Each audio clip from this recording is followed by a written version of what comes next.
Et il a choisi de commencer par quoi? Bonjour. Bonjour William, bonjour à tous. Ce matin, à la une, tout tourne autour d'un geste cher à nos démocraties, le vote, la petite enveloppe dans l'urne. Alors le vote sous toutes ses formes. Il y a d'abord la consultation prévue dimanche sur la construction de l'aéroport de Notre-Dame-des-Landes. Le Conseil d'État décide cette semaine s'il annule ou maintient cette consultation, dont Libération estime qu'elle est mal embarquée. Il y a ensuite le vote des Britanniques. Dans 3 jours, ils se prononcent sur leur appartenance à l'Union européenne et un Brexit ouvrirait une période de turbulence qui n'épargnerait pas la France, car elle ferait le jeu du Front National. Pour l'opinion, il faut croire que ce serait tragique. En tout cas, le dessinateur CAC, comme vous le voyez, fait référence à Shakespeare ce matin. To live or not to live. Il y a enfin le vote des votes, celui de la présidentielle. Déjà 30 candidats s'affolent le Parisien pour qui la quantité ne fait pas la qualité. Tout cela n'est pas le signe d'une bonne santé démocratique, note Jean-Marie Pontali dans son édito. En tout cas, tous autant qu'ils sont, s'ils cherchent un thème autour duquel débattre et fédérer, eh bien j'en ai un tout trouvé.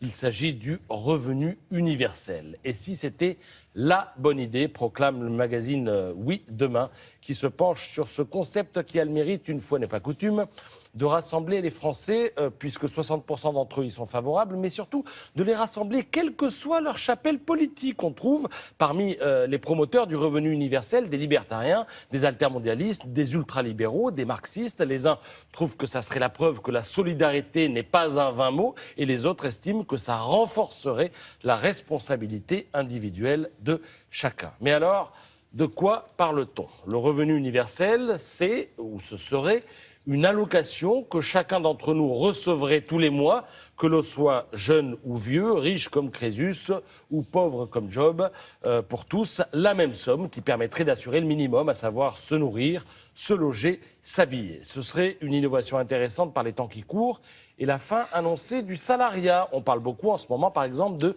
l'ubérisation de l'économie. C'est déjà plus qu'en marche aux États-Unis où les gens travaillent un peu en pointillé, c'est-à-dire quand on fait appel à eux. Et parfois, il n'y a pas de boulot et ce revenu permettrait de laisser un peu de temps pour prospecter.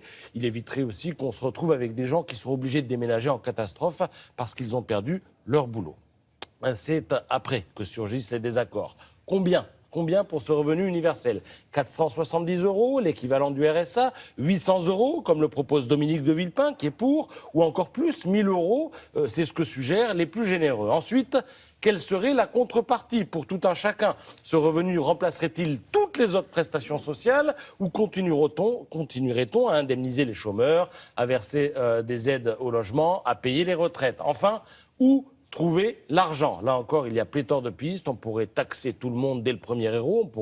On pourrait taxer les héritages, les émissions de carbone, etc. Tout est envisageable. Mais le revenu universel, certains s'en méfient aussi, à commencer par les entreprises. Les salariés pourraient mener de longues grèves, se disent-elles. Il leur resterait toujours de quoi manger à la fin du mois. Et puis, il y a aussi cette question de principe. Ne risque-t-on pas, avec le revenu universel, d'inciter à la paresse ?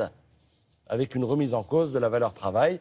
À cela, les promoteurs du revenu universel répondent que les tests qui ont déjà été réalisés, notamment dans des villages indiens, ont donné des résultats encourageants. Alors le débat est passionnant et il est illustré par cette photo de Van Gogh et ce propos de Lionel Stoléru qui l'accompagne. Stoléru est ancien ministre et c'est le père du RMI.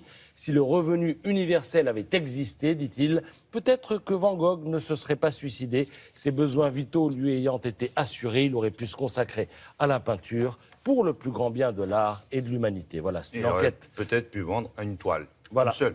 C'est une enquête à lire dans Oui Demain sous la plume de Gérard Leclerc. Très bien d'avoir parlé de ce magazine dont on ne parle pas assez souvent et pourtant il n'est pas si mal. Luxueux, très bien fait et fait partie des magazines à conserver. Eh oui, bien sûr. Merci beaucoup.